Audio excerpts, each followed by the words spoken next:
Hey there, do you want to know how to fuel for your half marathon so you can avoid hitting the wall? This video is for you.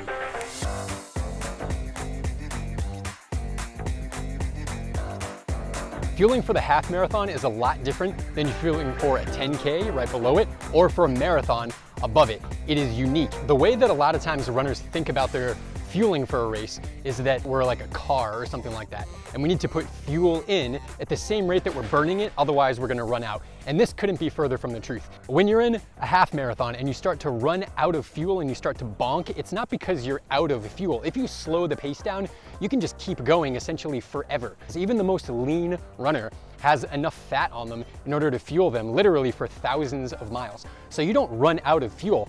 But what happens is that because you're going at a high intensity, you start to burn through your glycogen. And when that starts to happen, you have a problem. And so in this video here, we're gonna be talking about how to signal to your body that you're gonna be okay so that your body doesn't start to shut down. And this is gonna be the key to learning how to go fast, because you wanna go fast and I wanna go fast. And there is a formula to this, a very simple formula that I'm gonna share with you at the end of the video for determining how many calories you should take during your half marathon. So let's go.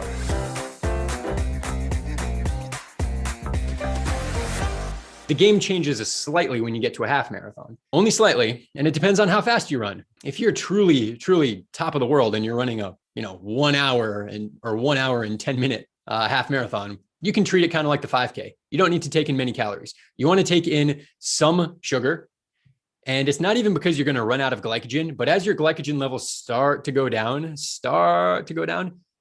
you're not going to run out. Your body will never let you run out of glycogen because you would die, but your body will make you stop or slow down a lot to conserve glycogen. You have about 90 minutes of stored glycogen if you're running pretty hard. If you're walking, you're not going to run out. But if you're running, if you're doing something pretty explosive, you got about 90 minutes if you're trained for distance running. So you can expect if you could run a half marathon in, say, an hour 20, that you could kind of get by without taking any nutrition. But I would still suggest taking some. I'll tell you, for myself, for a half marathon, I'll take mostly liquid calories. I'll just take sports drink, and I might take one gel. And the reason is because as your glycogen starts to diminish, even though you're not out of it, your body will start to signal that kind of like, uh-oh, I'm going to hit the wall. We better start conserving because I don't want to run out. Even though you won't actually run out, you're going to feel worse. And if you take some sugar, you'll feel better and probably you can run faster, right? So take a little bit of sugar. Now, if you're over that, an hour 30, hour 40, hour 50, 2 hours, 2 hours above, then a short formula for you is that for every mile that you go past the 90-minute mark, you want to take 100 calories in the race itself. It doesn't mean take it after the 90-minute. No, it's too late then. You want to take them kind of at the front end of that. So to put that another way, it means if you're running a half marathon in under 90 minutes to 100 minutes, so hour 30 to hour 40, if you're under that your strategy is going to be minimal calories just to take the edge off. But if you're over that, what you want to do is determine what mile you're at the hour 30 mark, and then how many miles do you have to go.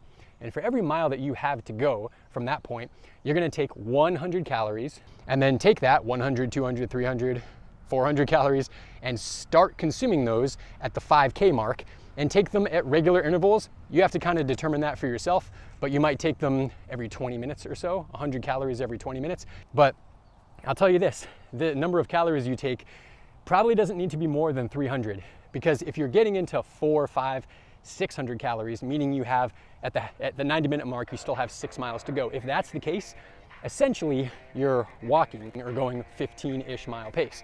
And if that's the case, you're burning fat anyway, and you don't need more calories at all. You can just walk for 3 or 4 hours without any calories and you're fine. So that's why I say you don't ever need to take in 500 or 600 calories in a half marathon. And that mentality that I have to just keep taking things in is gonna hold you back. In a half marathon, you should really be taking a maximum of 300. I guess maybe there could be an argument to take 400 if it's taking you a long time and you have quite a bit of extra weight that you're carrying around and it's a difficult course.